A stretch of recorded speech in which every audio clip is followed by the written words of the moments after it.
La entrevista a la carta, en diálogo directo con los protagonistas de los hechos. Nos acompaña a esta hora el ministro de Economía y Finanzas, Pablo Arosemena. Ministro, ¿cómo está? Muy buenas tardes. Buenas tardes, Gisela. Gracias por la invitación. Un saludo cordial para todos tus seguidores y radioescuchas. Muchísimas gracias a usted por acompañarnos, ministro. Ministro, ¿a cuánto asciende la deuda de Ecuador con los organismos multilaterales? Mira, el gobierno nacional hace un gran esfuerzo para trabajar en un presupuesto que sea una herramienta de desarrollo, pero nuestro presupuesto es deficitario, se gasta más de lo que se ingresa y la diferencia se la cubre con financiamiento. Una parte de financiamiento interno, otra parte de financiamiento externo. Y ahí hay dos opciones, los mercados internacionales o los organismos multilaterales.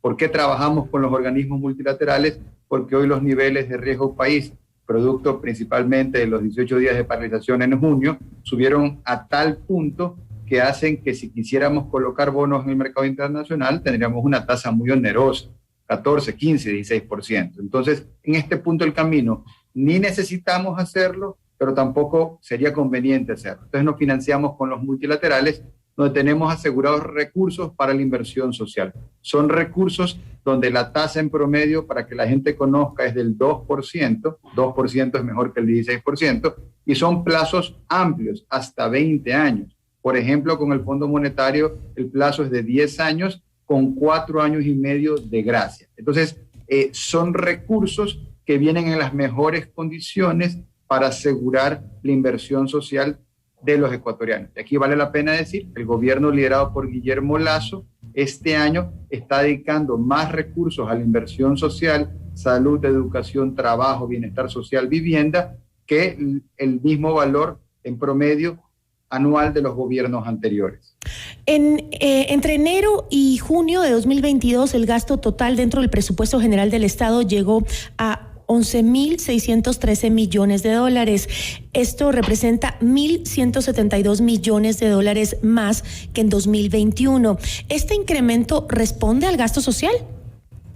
Sí, mira, para darte números que la gente pueda visualizar. Hace 3 años, 2019, 1 millón de personas recibían algún tipo de bono. Bono de desarrollo humano es el principal, pero hay otras transferencias monetarias. 1 millón de personas. Vino la pandemia que todos conocemos, pasó en el 2020, empobreció al mundo, Latinoamérica y al Ecuador también. Más gente se puso en una situación muy vulnerable. El gobierno de Guillermo Lasso al día de hoy destina más de 1.300 millones de dólares a bonos sociales y al día de hoy 1.455.000 personas reciben algún tipo de bono de desarrollo, es decir, casi 500.000 de personas más. Personas que habían caído en la pobreza, producto de la pandemia, y que este gobierno genera ese abrazo social, dándoles esas transferencias monetarias que es plata al bolsillo de la gente que más los necesita. Casi 500.000 de personas más que en gobiernos anteriores reciben parte de los recursos de la inversión social. ¿Y para el próximo año qué va a pasar? ¿Se va a incrementar aún más? Mira, el presupuesto del próximo año lo estamos trabajando ahora. Estamos proyectando tener menor déficit, es decir, menor diferencia entre gastos e ingresos, y eso es lo saludable, porque como en una familia o en una pequeña empresa o en una gran empresa, lo mismo en las finanzas públicas, hay que trabajar para tener un equilibrio en las cuentas públicas, para tenerlas ordenadas. Por eso el presidente de la República, Guillermo Lasso, ha definido un norte muy claro de este plan económico, que es el orden fiscal con enfoque social. Y eso lo logramos con una estrategia que, para mayor facilidad de recordación, le hablamos del ABC de la reactivación: asegurar gasto social, lo que estamos conversando, bajar atrasos, que algo te quiero contar, y construir obra pública. El gobierno le debía, producto de deudas de gobiernos anteriores, a muchas entidades, principalmente Ministerio a municipios de Salud y prefecturas, y salud también, pero principalmente municipios y prefecturas, a los GATS. Historia larga, corta, se les debía hace tanto tiempo, hace tantos gobiernos atrás, que ni siquiera se habían puesto de acuerdo en cuánto se les debía. Nos pusimos de acuerdo, definimos una cifra, 172 millones de dólares, definimos un cronograma de pago, realizamos el pago para generar la credibilidad. Hubieron prefectos, alcaldes que me dijeron, ministro, pensé que Nunca se iba a saldar esa deuda, que era de gobiernos anteriores, como digo, 2014, 2015, 16, 17, y estamos pagando, y esos recursos sirven para reactivar la microeconomía de cada uno de esos cantones y provincias. Adicionalmente, hemos incrementado los recursos que desde el gobierno le damos a los GATS a través del BEDE, en 700 millones de dólares, de casi 1.300 a más de 2.000 millones de dólares. ¿Esa plata para qué es? No es para conciertos de reggaetón, es única y exclusivamente para proyectos de infraestructura. Estamos hablando de vialidad, de saneamiento, de agua potable. Ese es el principal tema que nos tiene que poner a conversar a todos en el Ecuador, el tema de cómo el agua potable sirve para luchar contra la desnutrición crónica infantil. Por eso el presidente Lasso le está dando mucho impulso a eso, y del Ministerio de Economía y Finanzas, que presidimos el directorio del BEDE, estamos dando esos recursos para los gastos. Entonces, no solamente estamos bajando atrasos que se tenía producto de gobiernos anteriores, sino que les estamos dando más liquidez. Y algo más, les estamos aumentando el plazo en que los municipios le paguen al BEDE. Antes el crédito era 5 años, actualmente estamos dando ese financiamiento a 10 años, con el objetivo de que tengan mayor facilidad, más oxígeno, como se dice en la calle, para poder cubrir con su cadena de pago. Otros atrasos que usted también ha mencionado que se está cumpliendo con el pago de deuda es del Ministerio de Salud, también con el IES, también una deuda que se está pagando. Todos estas deudas, se presupuestó el pago de estas deudas que usted acaba de mencionar y las que yo le he dicho para el 2022. Sí, mira, te comento, estamos poniendo orden, y poner orden significa salir del desorden. Entonces, ese desorden de la despilfarra de años pasados hacía que al día de hoy, tú mencionabas el IES, el gobierno con el IES tiene deudas, pero deudas que datan del año 2001, escúchese bien, de hace 21 años atrás. Esas son el tipo de cosas 140 millones, ¿verdad? Un poco más inclusive. Ya. Esas son cosas que nosotros estamos poniendo orden. Ahora, son deudas de, imagínate cuántos gobiernos para atrás, cuánta gente ha pasado por el gobierno y no ha resuelto nada. 1, 2, estamos definiendo un camino. Las deudas deben de ser auditadas porque es ilegal pagar algo que no se ha auditado. Y aquí un punto importante, el Ministerio de Economía y Finanzas no audita esas deudas porque seríamos juez y parte. Eso lo audita un tercero. En el caso del IES, ellos se encargan de gestionar esa auditoría externa. Entonces, lo que hemos hecho es ir auditando y definiendo un orden para asegurar los recursos que son escasos y transferirlos tanto al IES como al Ministerio de Salud. En el caso concreto del Ministerio de Salud, se determinó una deuda de 100 millones de dólares. Que es la auditada, ¿no? Que es la que está auditada, sí, hasta el momento, justamente. Así es. Ya. Y se definió un cronograma de pago de 20 millones de dólares mensuales de aquí hasta, digamos, hasta cerrar el año. Y hemos venido cumpliendo con esos recursos. Mi rol es asegurarme de conseguir esos recursos, que no es fácil, asignarlos a cada una de las carteras de Estado y trabajar en equipo con ellos para que puedan ejecutar y pagar a sus prestadores de salud o también ejecutar sus programas anuales de inversión, el PAE. Entonces, estamos trabajando en equipo con las distintas carteras de Estado. El camino es largo por recorrer, pero hay un norte muy bien marcado por el presidente de la República y el norte tiene que ver con la reactivación. La reactivación sirve mucho el ponernos al día con la ciudadanía, pero también hay que ver lo que pasa en el sector privado. Y hoy te debo de contarte a ti y a toda la gente que te sigue que de enero a julio de este año, las ventas reportadas por el SRI, proyectadas por el MEF, superan los 120.000 millones de dólares, lo cual es una cifra que es bastante mayor al mismo periodo de tiempo, enero-julio del 2019, el pico antes de venirnos guardabajo con la pandemia. Entonces, tenemos una economía que ya está dando claros síntomas de reactivación, toda vez que estamos vendiendo hoy más que antes de entrar en la pandemia. ¿Y cómo se puede reducir esa brecha fiscal que existe para generar más recursos? ¿Se ha pensado acaso en incrementar más los tributos? La visión que tenemos es la de recaudar más sin necesidad de subir impuestos. ¿Cómo se logra eso? Te doy un ejemplo concreto, no de algo que vamos a hacer, sino de algo que ya hicimos. El impuesto a la salida de divisas, ISD, es un impuesto creado por gobiernos anteriores al 5%. Cuando tú vas a realizar una importación, cuando compras algo, bueno, pagas el 5%. El presidente de la República definió que hay que eliminarlo, y con justa razón, porque es un impuesto que le encarece la vida a todo el mundo. Y se lo va eliminando de forma progresiva. Estaba en el 5% el año pasado, trimestralmente se lo va bajando a razón de 0,25, actualmente está en 4,25, en mes y medio estará en 4,0 y así va bajando hasta llegar a 0. Bien, este año que hemos tenido un menor impuesto a la salida de divisas porque hemos ido bajando su tarifa, su tasa, este año hemos recaudado más que el año pasado, que estaba en el 5%. Entonces, esa es parte de la visión que tenemos, el recaudar más sin necesidad de crear impuestos para efectos de tener una buena consolidación fiscal. Ministro, ¿cuál es el mayor gasto que tiene el Estado? Definitivamente, en gasto corriente estaría el gasto en sueldos y salarios, que son aproximadamente 9.400 millones de dólares.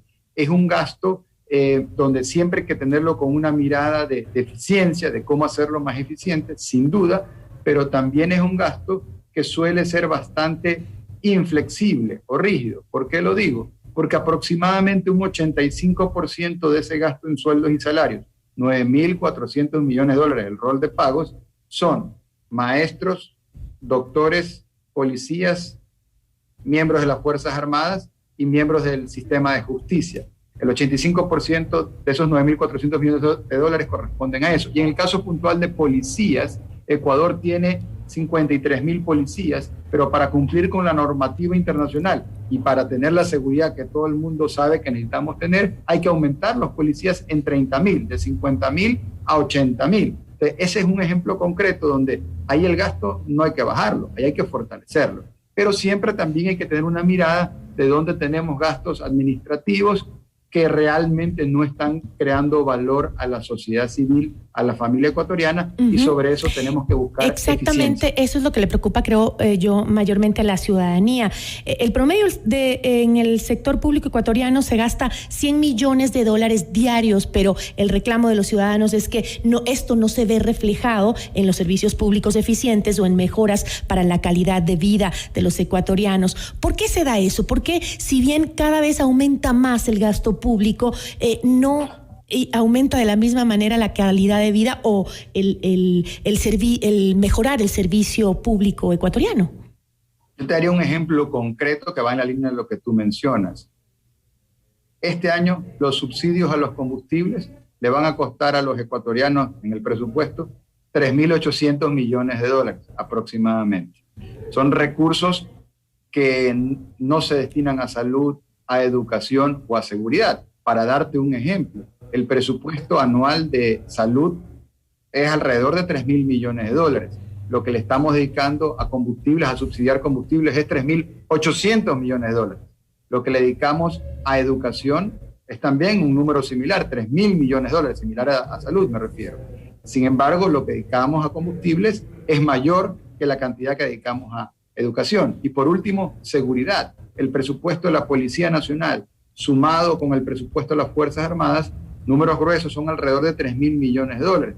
De nuevo, el presupuesto que le dedicamos a subsidios de combustibles es de 3.800 millones de dólares y es bastante más de lo que le dedicamos o a salud o a educación o inclusive al tema de la seguridad nacional. Entonces, ahí hay un tema de priorización donde es importante que la ciudadanía, la sociedad civil, la gente que nos está escuchando, lo conozca para efectos de poder lograr una focalización del subsidio de los combustibles. Eso es importantísimo, avanzar en eso lo más pronto posible, ¿no? Porque así como es injusto que una persona que merece un subsidio no lo reciba, pues igualmente injusto es que quien no lo merece sí lo reciba. Y eso es lo que pasa hoy en día. Entonces, tenemos que trabajar en una focalización del subsidio de los combustibles que alivie las finanzas públicas y, por tanto, la espalda de los contribuyentes. Bueno, pero ya se está trabajando en eso, ¿no? Ya se está trabajando en una técnica que se pueda implementar para el subsidio de los combustibles. Pero además de esos rubros que usted acaba de mencionar que implican importantes gastos para el Estado, ¿no se ha determinado si es que existe un despilfarro de recursos en algunas instituciones públicas? Mira, hay una alternativa que sirve para evidenciar eso, y es el presupuesto base cero. Ahora nosotros estamos trabajando en la proforma presupuestaria para el próximo año y estamos haciendo algo que no se ha hecho antes en el Ecuador, que es aplicar una técnica para ciertas pequeñas entidades que son parte de las dependencias públicas del presupuesto, a manera de piloto, algo pequeño, pero va a ser bastante, creemos nosotros, iluminador.